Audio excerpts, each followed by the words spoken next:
We are going to be having a look at some algebraic equations. So when we are working with equations, we are working with an equal sign. So we have got a left-hand side of the equal sign and we've got a right-hand side of our equal sign. So it's very important for us to remember that working with our left-hand side and our right-hand side of our equal sign is just as important as working with our numerators and our denominators of fractions. So remember that when we're working with fractions, whatever you do to your numerator, you do to your denominator as well, and vice versa. Whatever you do to your denominator, you have to do to your numerator as well. So when we're working with equations, whatever we do to the left-hand side of our equation, we simply have to do to the right-hand side of our equation, and whatever we do to the right-hand side, we have to do to the left-hand side. Right, so let's have a look at this first example. We are working with 4x equal to 28. So remember that 4x is equal to 4 multiplied by x. 4 multiplied by x equals 28. So obviously we can say to ourselves, what do I multiply by 4 to get an answer of 28? And we know that that answer will be 7. But another way of thinking about it is keeping our 4x together, and we simply need to determine what we need to do to our left-hand side in order to just get our x in isolation. And we then obviously will do the same thing to our right-hand side. So if I divide this side by 4, I have to divide this side by 4 as well. So why would I want to divide my left-hand side by 4? Is because then I can cross-cancel. So 4x divided by 4 can give me an answer of 4. I divide my 4x by 4 to get 1x, and I divide my 4 by 4 to get 1. So I end up with an answer of 1x, or just simply x. And that is exactly what I'm wanting to get to, because when we are working with equations, we are usually asked to solve for the unknown. Solve for the unknown, or solve for x, or the missing value, whatever that might be. So x in this case will be equal to 28 over 4, which we know is equal to 28 divided by 4, and 28 divided by 4 is equal to 7.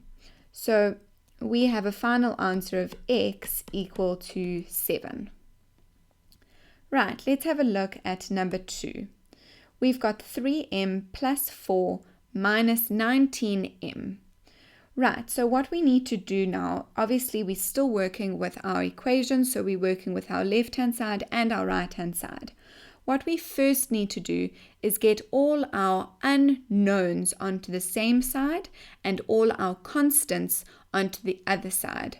So as you saw here in our first example, that was already done for us. We had 4x on our one side, so we had all our x's on the left-hand side, and we had our constant 28 on our right-hand side. So then we went straight into using divisions or multiplications to find our final answer. But we've got an extra step now in number 2, because we've got 3m on the left-hand side and we've got 19m on our right-hand side. So we need to get all our m's onto the same side. So because we've got a positive 19m here on our right-hand side and a positive 3m on the left-hand side, we can see that we've got more m's on our right-hand side. So let's take our 3m on the left-hand side over to the right-hand side. Now, how are we going to do that? If I would like to get rid of 3m on my left-hand side, I need to minus 3m from my left-hand side to end up with 0m, which is just nothing, because 0 times anything will just give me 0. So I need to minus 3m from my left-hand side. So I obviously now have to minus 3m from my right-hand side. So what is 19m minus 3m? So m will stay the same because I'm still working with m's. I will have a positive number of m's. So I have, let's work like this. Let's work linearly rather. So if I've got positive 3m there, I want to minus 3m from this side, and I still have my positive 4 on my left hand side. And then I've got my positive 19m, and because of this negative 3m that I did to my left hand side, I have to do the same to the right hand side. So now I end up with positive 3m minus 3m is equal to 0m, or just 0, plus 4. And we've got positive 19m minus 3m, which will give me an answer of positive 16m. Right, so now I end up with 4 equal to 16m. Now, how am I going to work out what the value of my m is? What I would like to do is to divide this right-hand side by 16, and I therefore have to divide my left-hand side by 16. So 16 divided by 16 is 1, 16 divided by 16 is 1. So I end up with an answer of 4 over 16, and 4 over 16 we can simplify to 1 over 4. So that's 1 over 4. And we end up with 1 over 4 is equal to m, or m is equal to 1 over 4. So there is our answer.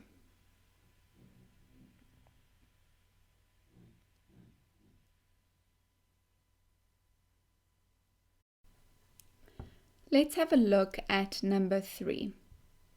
We have got 3x plus 4x equals 12x minus 5.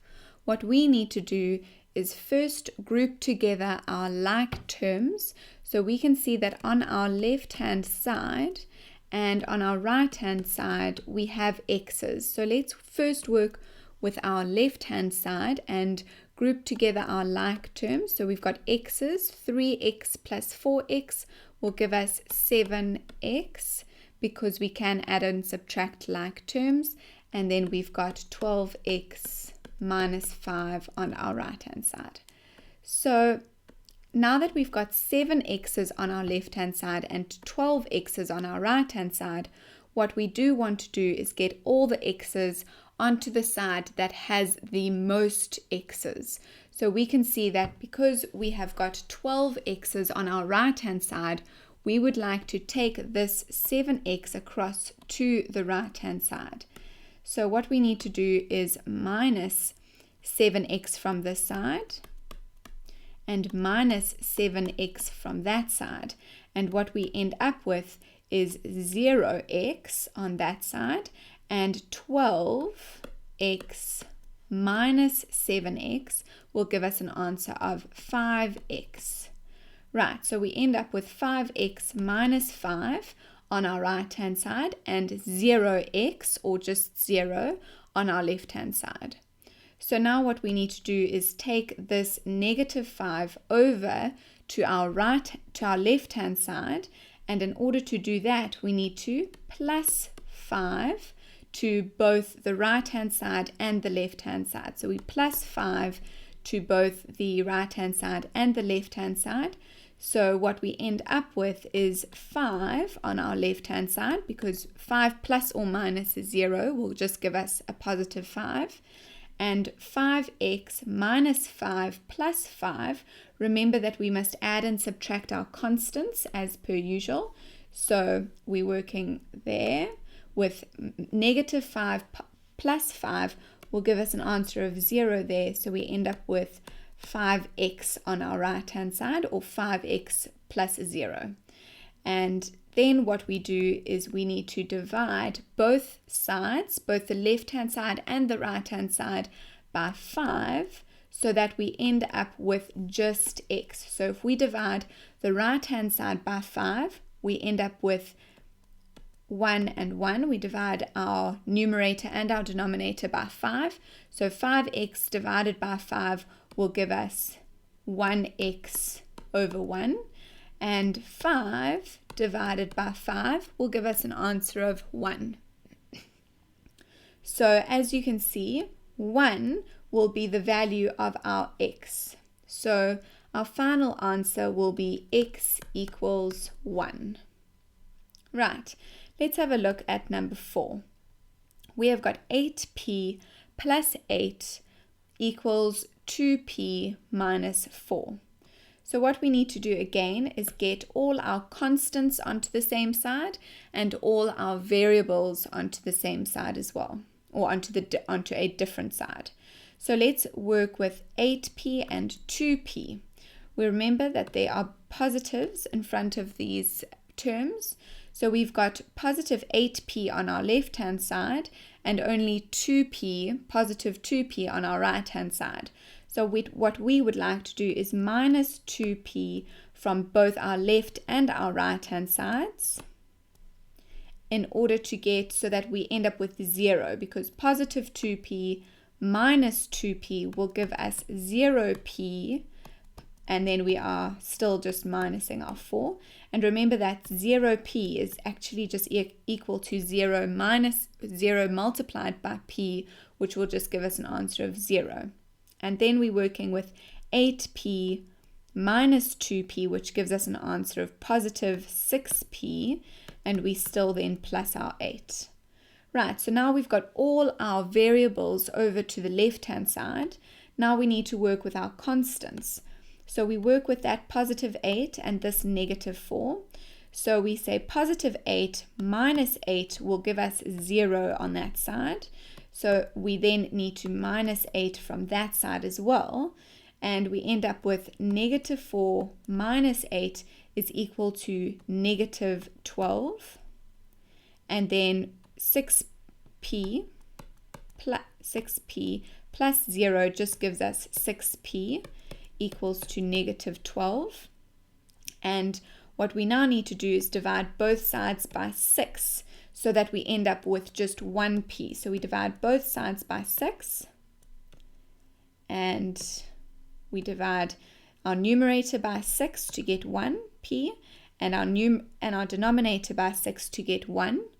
And we obviously then simplify this negative 12 over 6. Remember, negative 12 over 6 is the same as negative 12 divided by 6.